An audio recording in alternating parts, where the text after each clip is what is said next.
أعوذ بالله من الشيطان الرجيم بسم الله الرحمن الرحيم الحمد لله والصلاة والسلام على رسول الله Falënderojmë Allahun Dhu Xhelal, salavatet, selamet ja dërgojmë Resulullahit sallallahu alaihi wasallam. Falënderojmë Allahun Dhu Xhelal për çdo mirësi i madhnumi që na ka dhënë, më tepër për atë që musliman na ka bërë, duke lutur Xhella Xhelalu Xhelashanut na mundsoj me Islamin të jetojmë, për Islamin të jetojmë dhe me Islamin jetën ta përfundojmë duke thënë la ilaha illallah Muhammedur Rasulullah. Falënderojmë Allahun Dhu Xhelal që na mundsoi të jemi këtu bashkë në derset tona, në ligjëratat tona, mbi medhhabin Hanefi në bazë të haditheve të Muhammed Mustafa sallallahu alaihi wasallam, në cilin diskutojmë bashkërisht librin Elamul Anam fi Sharh Bulughul Maram, njërin prej librave të cilët besoj që kemi filluar edhe ne gjithsecili prej jush të lidhet me këtë libër, edhe me metodologjinë të cilën Hoxha Dr. Nureddin Aitër e ka përdorur në këtë libër, metodologji e cila është po ashtë sa shkencore, mirë po e përshtatshme për gjithë secilin, duke e thjeshtësuar në këtu që të jetë edhe më e lehtë edhe më praktike për gjithë secilin prej nesh. Para se me nis hadithin e radhës që e kemi në këtu, hadithin e 36, më lejoni t'i përgjigjem një pyetjes cilën është bërë disa herë në rrjetet sociale, si në YouTube, ashtu edhe në Facebook, kur kanë lind medhhabet. Ne kemi diskutuar pak më gjërë dhe më gjatë këtë çështje, edhe kemi thënë që medhhabet nuk është se kanë qenë me Muhammed Mustafa sallallahu alaihi wasallam. Mirë po, a janë ndaj sahabët edhe a janë dallu sahabët kush ka qenë prej atyre që ka qenë i dalluar në fik, e i dalluar në hadith, e i dalluar në shkencën e tefsirit, i dalluar në leximin e Kuranit, po që në kohën e Muhammed Mustafa sallallahu alaihi wasallam, sahabët kanë qenë të dalluar në lëndë ose në shkenca të caktuara. Edhe ky dallimi sahabëve i bani muslimanët që në atë kohë të shohin cilët janë dhe ku janë profesionalizimet e muslimanëve. Pra, ato të parat e muslimanëve ishin edhe sahabët, ishin të profesionalizuar në diçka, ishin specialistë të diçkaje. Abdullah ibn Mesudi ishte i njohur që si komentator i Kuranit famëlar. Ubej ibn Ka'bi radiallahu ta'ala anhu ishte si lexuesi i njohur në kohën e Muhammed Mustafa sallallahu alaihi wasallam, si lexuesi i Kuranit famëlar. Muadh ibn Jabeli si njohës i mirë i jurisprudencës islame. Pra, rënjët, zanafila e këtyre drejtimeve dhe orientimeve ka qenë që në kohën e sahabëve. Mirë po, si medhhabe, si shkolla juridike, me baza dhe shkencat e veta në përgjithësi, edhe medhhabet në ato lëmi të veta në veçanti, kanë nisur ose datojnë në shekullin e parë të Islamit. Ne nuk themi që janë dëvonshme, se dikush nëse thot, pra ato diskutime që bëhen, ne ndjekim selefus salih, ne ndjekim ata të parët tanë të cilët janë të mirët, kështu quhet, selefus salih të parët të mirë. E nëse duhet ndiqet i pari i mirë, janë të parat të cilët kanë qenë më afër me Muhammed Mustafa sallallahu alaihi wasallam. E të katër mezhebe, të cilët ne shpesh po i përmendim këtu në mesin tuaj, janë medhhebe që janë të ndërtuara në shekullin e parë dhe në shekullin e dytë hijri. Pra nëse dikush është selefus salih, janë pikërisht këta. Ebu Hanifja, i cili ka lind në vitin 83 hijri, Imam Maliku, Imam Shafiu, Imam Ahmed ibn Hanbeli. Kretë këta të katërtit janë ata gjeneratat e arta për cilët pejgamberi alayhi salatu wasalam i ka folur. Po kanë folur edhe sahabët tjerë dhe kanë definuar që këta njerëz edhe i ka pranu umeti me këtë që i ka pranu që e kanë studiu islamin. Pra, çfarë i kanë bërë edhe një herë ose për disa të herë në programet tona në medhhebi Hanefi në bazë të haditheve të Muhammed Mustafa sallallahu alaihi wasallam. Çfarë i ka bërë medhhebi Kuranit edhe Sunetit, se kur e përmendish medhheb, ata mendojnë që ti je kundër Kuranit edhe kundër Sunetit, ose kryesisht kundër Sunetit pejgamberi alayhi salatu wasalam. Kjo është bindje gabuar. Çfarë kanë bërë medhhebet? Medhhebet kanë marrë burimet kryesore të shariatit, që është Kurani dhe Suneti Muhammed Mustafa sallallahu alaihi wasallam. I kanë studiuar gjëra dhe gjatë, edhe formën në gjuhën arabe kuptohet se Kurani dhe Suneti Muhammed Mustafa sallallahu alaihi wasallam, hadithet e Resulullahit sallallahu alaihi wasallam, gjithsesi kanë qenë në gjuhën arabe. E ai i cili don të thellohet në shkencat islame duhet fillimisht ta njohë arabishtë.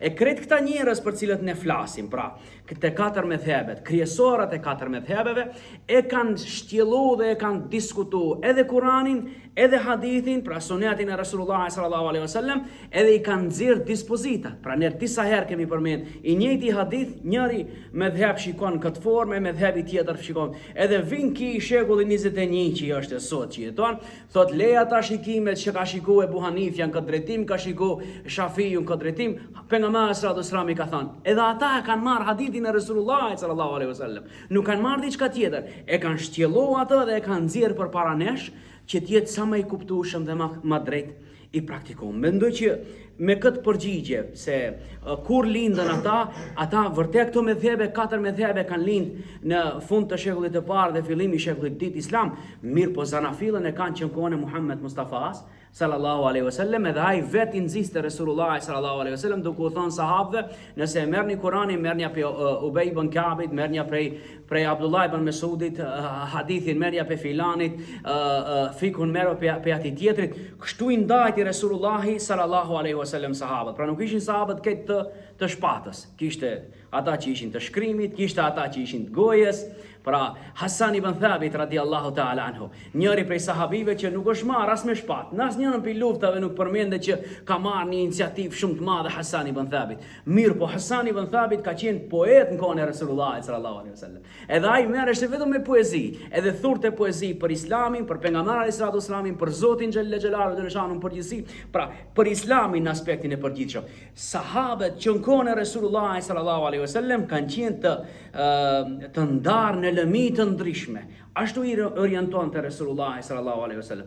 Konte bonte ushtri, konte bonte komandant ushtrie, dikën tjetër lente ushtar, e dikën tjetër e çonte postier që do ta mbaje letrën e Resulullah sallallahu alaihi wasallam. Pra ne do të vim inshallah, do t'i përmendim ata te pjesa e tretë ose ka fundi pjesës së tretë.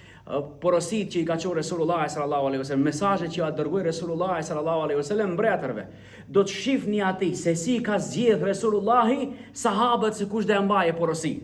Pra nuk e ka marrë ajn fah një njeri, thjesht një njeri prej xhamatit, i ka thënë hajde ti do të bëjmë, ta dërgosh ti i dërguari i Zotit për me shku tek filan mbreti, nëpërmjet pejgamberit alayhis salatu wassalamit ta mbajsh këtë mesazh, ta çosh deri atje. Jo, i ka zgjedh Resulullah sallallahu alaihi wasallam, cili ka qenë më i përshtatshëm, cili ka njohur një gjuhë, cili ka qenë në sjellje të ndryshme, pra me u përshtat atij mbreti ku e çon. E kështu janë ndaj prej kohën e Resulullah sallallahu alaihi wasallam, mbas andej sahabët, edhe mbas sahabëve tabiinët që është Ebu Hanifja radiallahu ta'ala anhu, edhe tabiin Maliku edhe Shafiu radiallahu ta'ala anhu, edhe tjerët për gjeneratave, bazën e medhebeve e kanë pas tek tradita e Resulullah sallallahu alaihi wasallam. Masande është bo shkollë në vete. Mendoj që të faktën ju që jeni këtu e keni qartë këtë, unë e di që do të kemi prap njëjtat pyetje për njerëzve që nuk i ndëgjojnë ligjëratat rregullisht, mirë po do t'i përgjigjemi inshallah taala në atë formë që tjetë e përshtatshme. Ne po kthehemi te hadithi 36 an Abi Huraira radhiyallahu ta'ala anhu qala Rasulullah sallallahu alaihi wasallam idha istayqadha ahadukum min manamihi fatawadda falyastanfir thalatha fa inna ash-shaytana yabitu ala khayshumihi muttafaqun alayh. Nga Abu Huraira radhiyallahu ta'ala anhu ka thënë pejgamberi alayhis salatu wassalam ka thënë kur të njëri prej juve të ngrihet, zgjohet prej xhumit vet, le të marrë abdes edhe le t'i fri hundëve fort. Pra e përmendëm edhe javën që shkoi frimin e hundëve në kohën e abdesit, fa inna shejtane yabitu ala khayshumihi ka thënë pejgamberi sallallahu alaihi wasallam, se shejtani bën vend tek mbrëmësia e hundës, pra kjo pjesa e epërme, khayshum quhet që kjo këtu nalt. Pa pjesa e epërme e hundës. E ulemat o xhallarët kanë thënë është në realitet ose fizikisht ai vërtet se vend apo në aspektin kuptimor. Një pjesë o xhallarëve kanë thënë fizikisht ashtu është, një pjesë tjetër o xhallarëve kanë thënë jo në aspektin kuptimor, pra figurativ. Pra njeriu do të pastrohet kur çohet prej xhumi, edhe pastrimin e hundës pra pjesës mbrëmshme. Hadithi është muttafaqun alej, pra e kanë nxjerrë edhe Buhariu, edhe Muslimi radiallahu ta'ala anhum të ditë e kanë nxjerrë këtë hadith të pejgamberit alayhis salatu wassalam. Hadithi çfarë ka? Pra ne do të mundohena pak më shkurt këto hadithe që janë për me mbrikë njëra prej temave që neve na duhet. Çfarë ka ky hadith? Ky hadith ka që në formën se si është shpreh, sikur pastrimi i hundëve është fars në abdes, ose vajib në abdes. Mirë po, a ka shku dhe njani për ulemave këtë drejtim? Po, mezhebi Hambeli ka shku që fërja e hundëve me forcë të madhe, është vajib në abdes, ndërsa mezhebet tjera, mezhebi Hanefije, mezhebi Shafi, edhe Maliki kanë thënë jo, mjafton të jetë sunet. وذهب أبو حنيفة ومالك والشافعي والجمهور إن المضمضة والاستنشاق في الوضوء سنة وليس بفرض. Pra, edhe Imam Shafiu, edhe Imam Maliku, edhe Imam Abu Hanifa radiallahu ta'ala anhum gjemian, kanë thënë që edhe gargarja që e përmendëm javën që shkoj, po edhe pastrimi i hundëve, qoftë për abdes ose qoftë për zgjim prej gjumit kur çohesh prej gjumit, është sunet për besimtarin, nuk është fars, as nuk është vajib. Pra kjo është meselja cilën neve na del pe këtu.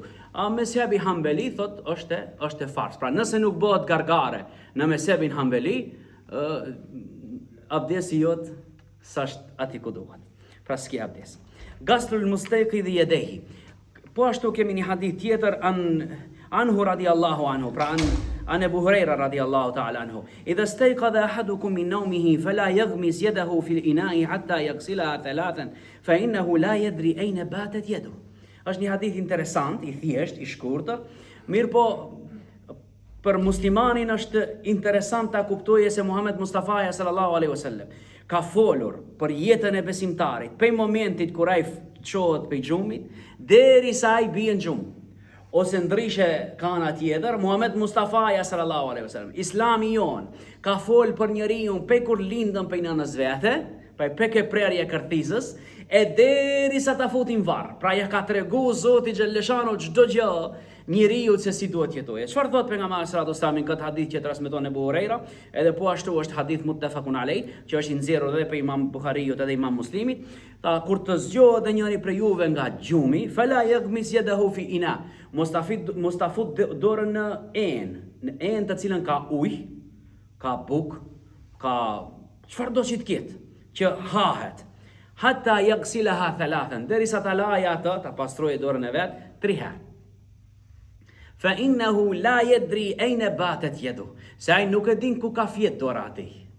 Kështu e ka përshkruajtur pejgamberi sallallahu alajhi wasallam, në mënyrë figurative, se dora ku ka fjet, që do të thonë nuk e din ku ka hi dora. Nuk e din ku ka përfunduar ajo dorë, nuk e din çfarë ka prek ajo dorë gjatë natës ose gjatë gjumit, më mirë thënë. Se më pa do ta shihni, njëjti hadith është, një pjesë ulemave thuan gjumi natës folën këtu pejgamberi sallallahu alajhi wasallam, tjerët thuan jo, edhe gjumi ditës, se ka herë ditën flen më mirë se natën.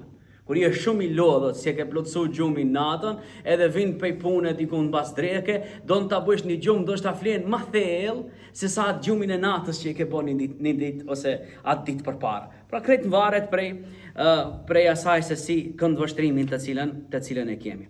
Pra, çfarë kemi këtu ke ki hadithi pejgamberi alayhis salatu wassalam? Obligohemi t'i lajmë duart, para se ti afrojmë ato keni enë, qoftë ajo enë me sendet langshme, ose me sendet thata. Tamam? A duhet lahet dora, se nuk e dim ku ka përfundu. Medhebi Hambelike, kjo çështje ka thënë që Imam Ahmedi radiallahu ta'ala anhu ka thënë kjo është vajib kur çon api xhumi, ne duhet marrëm abdes, ke abdesi duhet t'i lajmë duart 3 herë. Mezhebe tjera kanë thënë është sunet 3 herë të lahen duart, edhe është sunet t'i lash ato duart. Edhe pse hadithi ishte në atë formë që të gjithë ju e paht. A jemi qartë kjo mesele? Perfekt. Shkojmë ka hadithi i radhës. An Laqit ibn Sabra radiyallahu ta'ala anhu قال رسول الله صلى الله عليه وسلم أسبغ الوضوء وخلل بين أصابع وبالغ في الاستنشاق إلا أن تكون صائما. Thot nga Laqit ibn Sabra radiyallahu ta'ala anhu ka thënë pejgamberi alayhi salatu wassalam asbigul wudu, ta përkthim shqip është plotësoje abdesin, ose më mirë thënë bëne tamam abdesin. Më thënë, jo veç plotësoje, se ne plotësimin e kemi ta sosim të një fund. Jo, pejgamberi alayhi salatu wassalam ka thënë asbigul wudu, arabisht asbigul wudu do të thënë bëje abdesin me kujdes. Ku e kuptojmë këtë se ka thënë me kujdes? Ka thënë wa khallil bayna al-asabi', daj mes gishtrinve. Pra kur të lajsh duart për abdesin, kur të fillojsh, pra prej këtu, edhe mes gishtrinve duarve, edhe mes gishtrinve këmbës. Wa balik fil istinshaqi illa an takuna sa'ima. Edhe bën e mirë istinshakin, pastrimin e hundëve, në përjashtim kur ti jesh agjerueshëm. Pra, edhe madhmada ose m'falni gargare, edhe istinshaki, pastrimi i hundëve thellë dhe me forcë, nëse je agjerueshëm, nuk e ke sunet ta bësh ato, bila është me kru se mundën të hiket diçka prej ujit, edhe masandet jesh për atyre që e ke prish agjerimin me gabim. Se ne kemi me hares, edhe kemi me gabim prishin e agjerimin. Do t'i diskutojmë këto në kohë të agjerimit, inshallah taala. Çfarë do me thonë me hares, edhe çfarë do me thonë me gabim. Mezhebi joni kanë dame, mezhebe tjera si kanë, mezhebe tjera e kanë, haresën e gabimin e kanë një. Mezhebi jon thotë jo, me gabim është ti e din që i agjerueshëm, po shkon bën gargare. Edhe pa dëshirën tënde, një pikë e ujit përfundon në gërklënin tënd, vazhdon në organizmin tënd, ti e ke prish agjerimin me gabim. E ne themi haresa diçka tjetër. Haresa është ajo që domethënë ke hub mendjen tënde që je agjerueshëm, pra ke harru për një moment që ti je agjerueshëm, han edhe pin, edhe ne themi ai është, domethënë vazhdon agjerimin e vet, nuk ka prishje ke ai agjerim. Pra do t'i diskutojmë inshallah taala këto tema edhe gjatë kohës së Ramazan. Mirë, po për me kuptu se si mendojnë ose si e shikojnë të njëjtën mesele me dhëbet e ndryshme. Që ta shifni se përse unë shpesh herë tham, ne jemi krenar që jemi në mezhebin Hanefi. Jo për me tregu kokëforci edhe mos lishimi pe në mezheb. Jo, nuk e kemi për ata. Po kur e shohim se sa këndvështrimin e gjerë e kanë, se sa larg pamës janë dhe sa fel i shohin meselet, mezhebi Hanefi. Pra asbegul wudu, tha pejgamberi sallallahu alajhi wasallam, plotsoje abdesin wa khallil bayna al-asabi, ndaj mes gishtrinjve, a janë veç gishtrinjt e dorës? Jo, edhe të kamës janë këtu, wa balik fil istishaki illa an takuna saima, dhe bëje mirë pastrimin e hundës përveç se nëse je agjerueshëm. Edhe çfarë kanë thënë për ndarja e gishtrinjve është pjesë ose kushti i abdesit. Pra ne kemi thënë mezhebin tonë Hanefi, ndarja është ndarja mes gishtrinjve, pastrimi brenda gishtrinjve, është sunet. Pra ndarja në këtë formë është sunet. Mezhebi Hanbeli është më i shtrënguar ke kjo çështje. Ai thotë nëse si dahen ata gishtrinjët duke i pastru, nuk ke abdesin tënd. Edhe këtu është interesant se edhe mezhebi Maliki shkon këtë drejtim. Pra edhe mezhebi Maliki punon me këtë hadith dhe e vendosën që ndarja e gishtrinjve. Dhe thotë përse konsiderojnë Malikit vajib ndarjen e gishtrinjve në abdes, është shumë interesant. Përse thot hoxha këtu, se Malikit e konsiderojnë si cilin gisht pjesë në vete.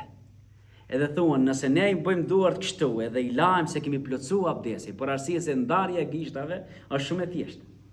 E kanë një farë qëndrimi bukur të mirë të argumentuar edhe logjikisht. Mirë po mezhebi jon Hanefi shkon në ato që është sunet. Vazhdojmë ka hadithi tjetër.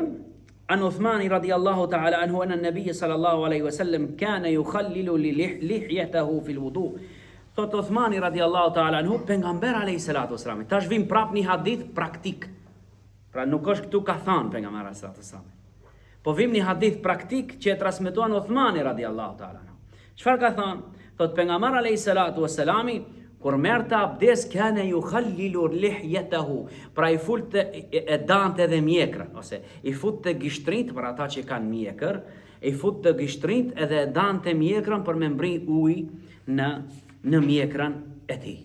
Pra në lëkurën e vete, po, në ftirën e tij. Tash ulemat kanë dalë këtu, se do ta diskutojnë një çështje tjetër. Tu kanë thënë, mezhebi jon Hanefi thotë, nëse mjekra është e shpesht, shumë e shpesht, edhe nuk i duket njeriu të lëkura, atëherë mjafton ta laje mjekrën sipër. A nëse mjekra është e rrallë, edhe i duket njeriu të lëkura, atëherë e ka sunet muakkede ta bëje ta ndaje ata që ta çoje deri në lëkur ujin e abdesit vet. Ato vetëm sipër i bien aty.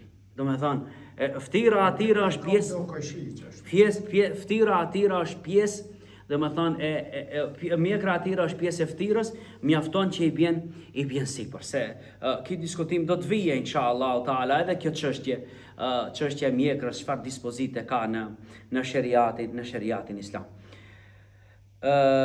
Thot in kana al-lihyetu e përmendëm këtë, pra nëse mjekra është shpesht, mjafton ujti i abdesit mbi ta. Nëse mjekra është e rrallë, atëherë duhet të bëhet, mezhebin Hanefi duhet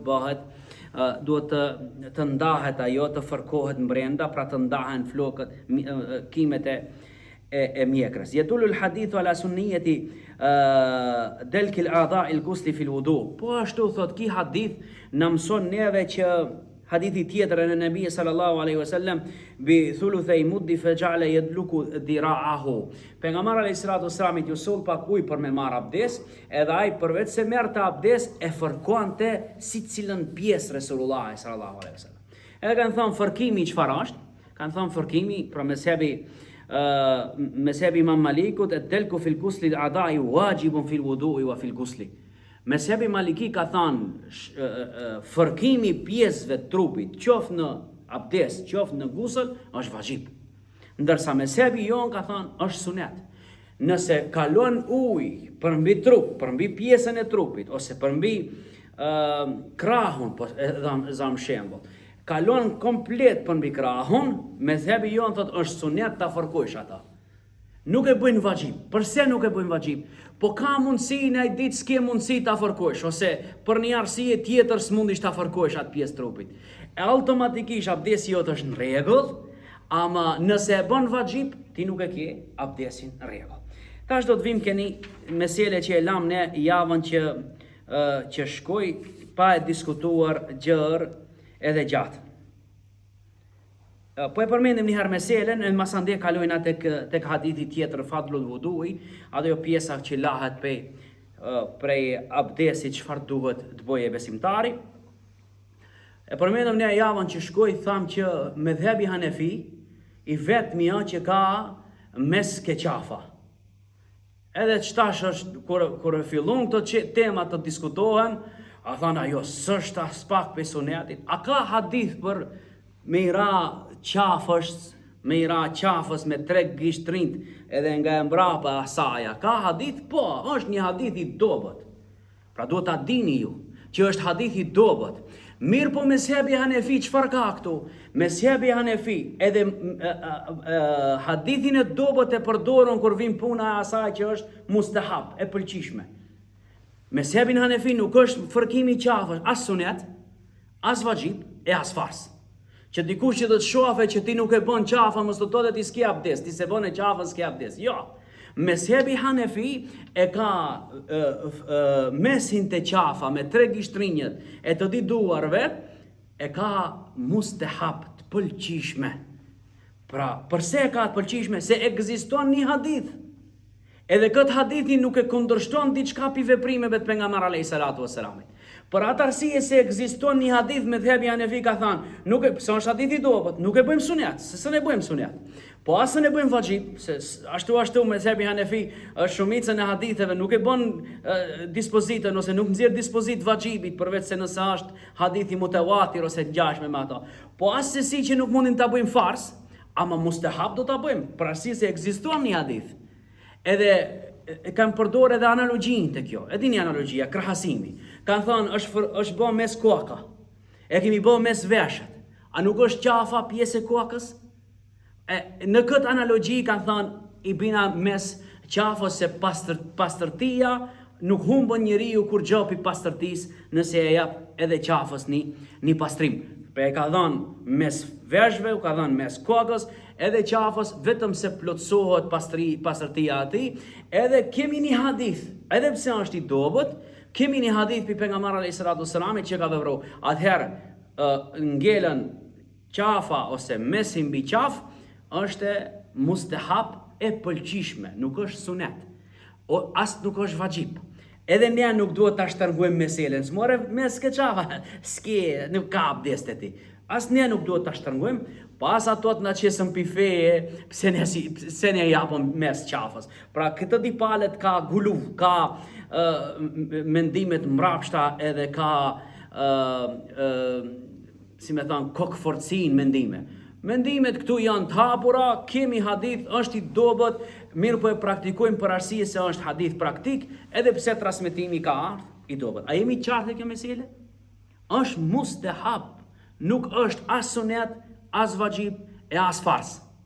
Përse kemi nisë në kretë këto tema që ne ta dajmë çfarë për mezhebit, edhe çfarë s'është për mezhebit, çfarë është për traditës, edhe çfarë është në mezhebin tonë hanefi, sunet, vajib, mustahab, mubah, mekruh, haram, mufsit, e kështu me radhë të 8 dispozitat e shariatit. Besoj që e kemi këtë qartë, apo?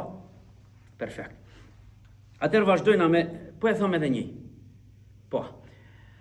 Edhe një hadith të pejgamberit alayhis salatu wassalam, an Abi Huraira radhiyallahu ta'ala anhu qal sami'tu Rasulullah sallallahu alayhi wasallam yaqul inna ummati yawm al-qiyamati إن أمتي يأتون يوم القيامة غرا محجلين من أثر الوضوء فمن استطاع منكم أن يطيل غرته فليفعل متفق عليه واللفظ للمسلم. është hadith që transmetojnë të ditë edhe Buhariu edhe Muslimi, mirë po forma ose fjalët janë të Imam Muslimit radhiyallahu ta'ala anhu, këtu ku e kanë nxjerr hoxha. Pra transmetohet nga Abu Huraira radhiyallahu ta'ala anhu që e kanë dëgjuar pejgamberin alayhis salatu wassalamin që ka thënë: Inna ummeti ya'tuna yawm al-qiyamati, ummeti im do të vijë ditën e kiametit. Ghurran muhajjalina min athar al-wudu, do të vinë ghurra është te kali ajo e bardha te koka. Dini që ato kuajt që kanë qatë bardhën te koka, pra që dallohen pi kuajve tjerë. Pra kështu pejgamberi sallallahu alajhi wasallam e ka përshkruajtur, pra do të kenë diçka me cilën do të dallohet ummeti im ditën e kiametit. Ajo do të shndritet ditën e kiametit. Do të kemi shenja ditën e kiametit. Ghurran muhajjalina min athar al-wudu. Prej shenjave të vuduit, shenjave të abdesit,